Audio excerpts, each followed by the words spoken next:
In this video, I'll give you 4 reasons why you shouldn't buy WRC 10. You are probably sat there thinking, Ash, you just released a video giving us 5 reasons why we should buy it. You're absolutely right, I did do that, but I'm flogging a dead horse right now, so I thought I'd give you 4 reasons why you shouldn't buy it. So first of all, we have to talk about it. It's the frame rate issues. Now, although I did put a hot fix, which works majority of the time, and a link for that will be in the description below, Jesus Christ, I hate the frame rate issue. I have a 3070, a super powerful CPU, a 144Hz monitor. Why do I have to put my game in VSync and stick it at 60 FPS in addition to the other stuff I have to do for the fix to work, just to get it playable? They've had 5 iterations to solve the frame rate issue from WRC 5 all the way up now to WRC 10, and they've got one more left to go. Even if my fix that only works about 70-75% of the time of the stages, depending on what stage you're driving on, please, Killerson, just fix the frame rate issue. If you're not willing to put the effort in to do the hot fix, to get through those stages which don't actually work, you're really going to hate your time with WRC 10. I do believe that the PlayStation 5 Pro version doesn't suffer from the issues as much as what we're suffering in the PC world, but on PC it's impossible. I understand that this game is going to sell mainly on a console market, but keyboard and mouse, if you can implement them just a little bit better, that would be great.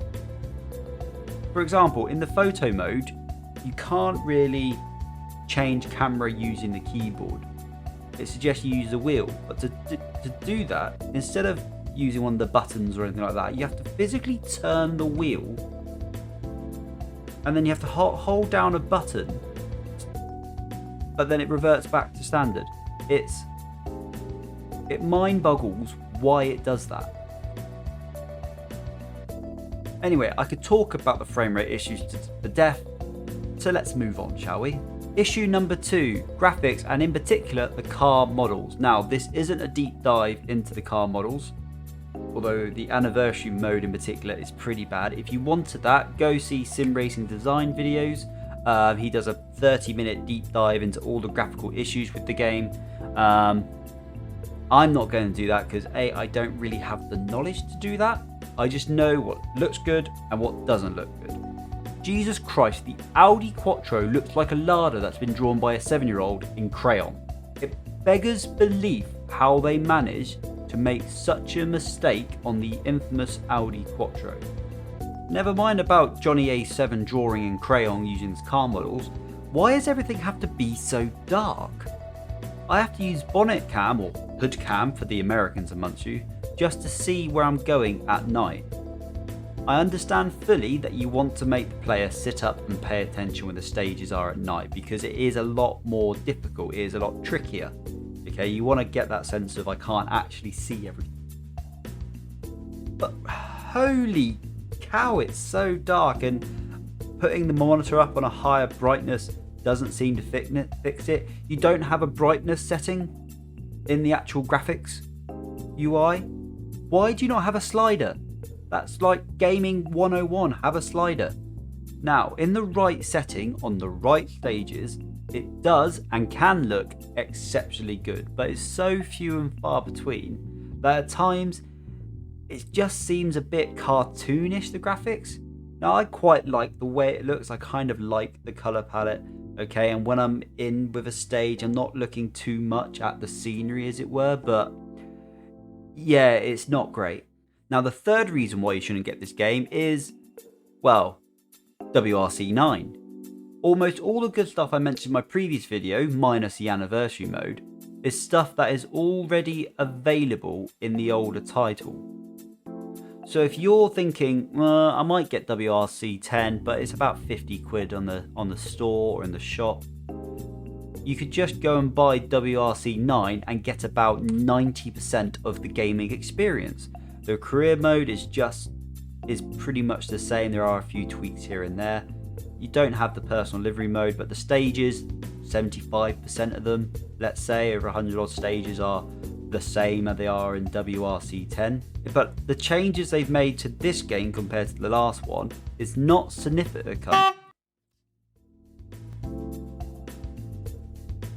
The changes they've made in this game are not significant enough for the majority of people to warrant spending 40 odd quid. It's just not. It's a great game. I really enjoy playing it, and as you can see from my videos, I do like to put a few hours into the game. But if I wasn't such a hardcore rally super fan, I could understand quite easily why someone who is probably a more casual rally enthusiast or sim racer probably is looking at this going, I'm not spending that kind of money. Now the fourth one, the biggest issue that WRC 10 has is, drumroll please, Dirt Rally 2.0. Yep, the biggest issue that WRC 10 has is a completely different game. Let me explain. We, sim racing rally fanboys, were absolutely spoiled when Codemasters released Dirt Rally and then updated it in Dirt Rally 2.0 or Dirt Rally 1.5, depending on your point of view. With the VR, the fantastic graphics that work on pretty much any PC within reason, a wide variety of cars, great rally, the Dirt Club support, you even got Rallycross in there as well, so you can actually compete against other people with that Rallycross license, although I wish they had more of the actual stadiums you can compete in. It just works, and Dirt Rally 2.0 has set the standard for sim rally games. No matter what WRC does, if it's not as good or better than Dirt Rally 2.0, it's just not going to compete. People are going to rely upon what they know, their bread and butter. They're going to rely on Dirt Rally because Dirt Rally just works. The VR, okay, is very intensive, so you can't use it all the time, but at least you have the option for VR. No VR, no buy is a massive chant from people in the background there. So it's got a bit of a problem with WRC 10 with Dirt Rally 2.0, and people, the Dirt Rally fans, and I include myself within that, don't think I'm not. I haven't done many videos on it, but I am a fan. Dirt Rally fans are really excited about WRC franchise coming back to Codemasters in a few years. That was a positive, but then EA purchased it. So, yeah, we'll see how that goes. So, in short, there are quite a few drawbacks to your WRC 10 experience if you decide to get the game. There are many reasons, but I can see plenty of reasons why individuals probably look at WRC 10 going, yeah, it's not for me. And I hope that WRC 11, when it comes out next year, would remedy those problems. However, I think there's just something basically wrong with the game engine that they're using. They are a very small studio and I don't think they're going to solve it. However, I will say that WRC is, for me anyway, a great franchise because I can live with those issues. If you cannot tolerate those problems with the games, then don't buy it. Stick with Dirt Rally 2.0, okay? And if you want to try it out, wait for the price to reduce or get WRC 9 instead. It's pretty much the same game. Anyway, thanks for watching this video. If you like what you see, click like, comment, and think about subscribing. It really helps my channel if you do. Let me know what you think. Let me know some of the other issues in WRC 10 that I haven't explored in this short video. Anyway, thanks for watching and have a good evening.